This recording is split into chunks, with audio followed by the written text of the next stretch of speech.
નમસ્કાર, નવનિર્માણ ન્યૂઝમાં આપનું સ્વાગત છે. મહત્વપૂર્ણ સમાચાર વડોદરાથી.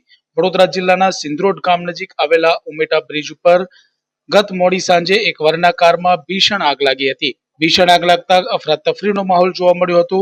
સદનસીબે કારમાં સવાર સુરતના એક પરિવારે સમય સૂચકતા દાખવતા 5 સભ્યોનો આબાદ બચાવ થયો હતો. પરંતુ આગના કારણે મુખ્ય માર્ગ ઉપર ભારે ટ્રાફિક જામ જોવા મળ્યો હતો.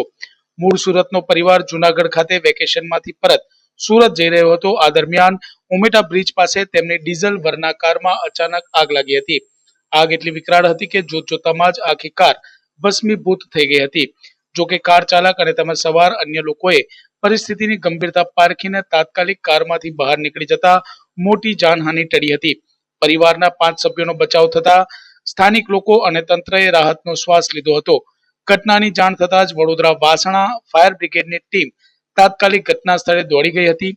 ફાયર બ્રિગેડના જવાનોએ પાણીનો મારો ચલાવીને આગ ઉપર કાબુ મેળવ્યો હતો. આગની ઘટનાને કારણે મુખ્ય રોડ ઉપર ટ્રાફિક જામની ગંભીર સ્થિતિ જોવા મળી હતી અને વાહનોની લાંબી કતારો જોવા મળી હતી. સ્થાનિક પોલીસ પણ ઘટના સ્થળે પહોંચી અને ફાયર બ્રિગેડ સાથે મળીને ટ્રાફિકને નિયંત્રણમાં લેવાની કામગીરી શરૂ કરી હતી. ટ્રાફિકને વૈકલ્પિક માર્ગે વાળીને પરિસ્થિતિ સામાન્ય કરવામાં આવી હતી.